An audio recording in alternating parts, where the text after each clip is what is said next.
De Koninklijke Family van Groot Brittannië bevindt zich in een turbulent phase, en nergens komt dat duidelijker tot uiting dan in de nasleep van Prins Andrew's recent besluit om zijn koninklijke titels en te leveren.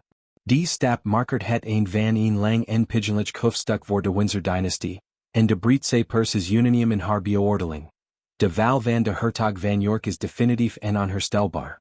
Jarenlang wordt Andrew gepleegd door schandalen, met names in nauwe banden met de berucht Jeffrey Epstein, de Amerikaans financier die wordt veroordeeld voor seksueel misdrijven tegen minderjarigen. Dies connectie die begon als een vriendschap in elijkkringen, escaleert tot een bron van nationaal scamdi, en het opgeven van zijn titles, inclusief zijn militair eerbewijzen en het recht op, zich koninklijke hoogheid, is de culminatie van een rijksvernedering gebeurtenissen. In de column van The Guardian wordt het besluit omschreven als een bevrijding voor de monarchie. De krant analyseert hoe koning Charles III en kroonprins William Algerium tid lobbyden voor deze uitkomst, in een poging de monarchie te zuiveren van de schaduwen die Andrew wierp. Alle giftige krantenkoppen rond Andrew hielpen de koninklijke familie en het instituut monarchie niet, schrijft de analist, verwijzen naar de constant media-aandacht die afleed van Charles's agenda van modernisering en duurzaamheid. De val begon 6 jaar geleden met dat berucht interview in het BBC-programma Newsnight, waarin Andrew niet alleen zijn vriendschap met Epstein verdedigt, maar ook bizar opmerkingen maakte over zijn aanvermigen OMD's weten, een detail dat de nederigheid walgen van ongeloof en spot. Dat moment bedoeld als damage control, bleek een catastrofale misrekening, en sindsdien is Andrew persona non grata aan het hof. De Guardian benedrukt hoe de verandering nu complete is voor een man die zijn status als prins koestert als een krungel, en hoe dit besluit de weg vindt voor een herstel van het imago van de familie.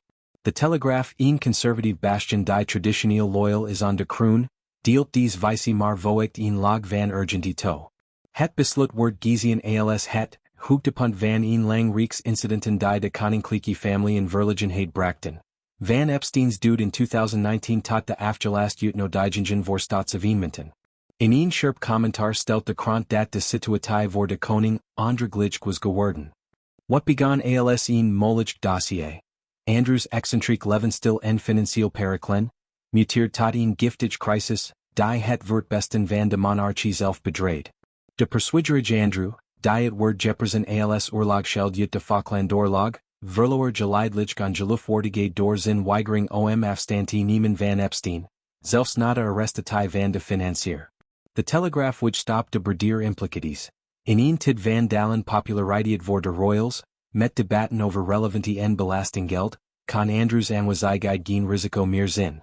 Het artikel schetst een portret van een prins die blind was voor publiek opinie, en hoe zijn val een les dient voor toekomstige generaties in de familie. De roddelpers nut verligen om sensity, slot een nog hardere tune aan. De sun kopt met veranderd, en beschrift de publiek degradatie als spectaculair. De krant argumenteert dat iets moois geboren, omdat Andrew de aandacht de vlied van het good work van Andrew royals, zoals de liefde de uitspaningen van William en Kate of Charles's milieubeleid.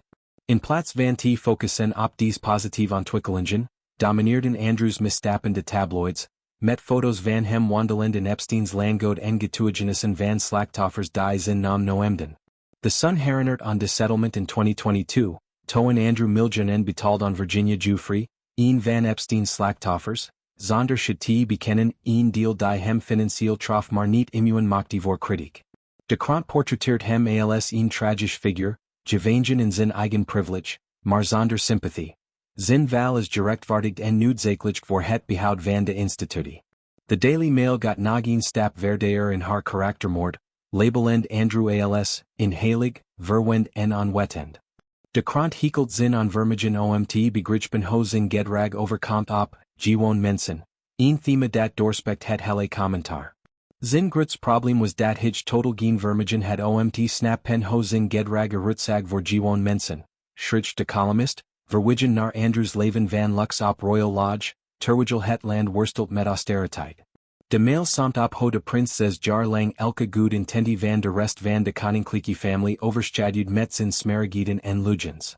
Van ontkenningen over ontmoetingen met minderjarigen tot zijn koppige weigering om te vertrekken uit zijn vorstelijke woning, Andrew's acties hebben de monarchie kwetsbaar gemaakt. De krant speculeert over de emotioneel toll op Charles, die als broer worstelt met loyaliteit versus plicht, en ho dit besluiten precedent zet voor toekomstige schandalen. Dies unaniem persreactie onderstreept een breder patroon in de Britse media. Een mix van morele verantwoording en institutional bescherming. De val van Andrew is niet alleen persoonlijk, maar symbolisch voor de evolutie van de monarchie naar een slanker, transparenter vorm. Terwijl de kranten zijn ondergang vieren als een overwinning voor verstand, waarschuwen ze ook voor de nasleep. Andrews dochters Prinses Beatrice en Eugenie, dragen de stempel van hun vaders schandme, en de familie moet nu herstellen. In een tid van republikeins sentimenten, vooral na de dood van koningin Elizabeth II, is dit een crucial test voor Charles's leiderschap.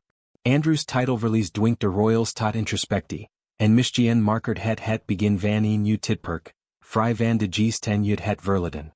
Of het de monarchie ret, blich de fwachten, maar een ding is zeker. De val is complete, en de echo's zullen nog lang naklinken in de paleismuren.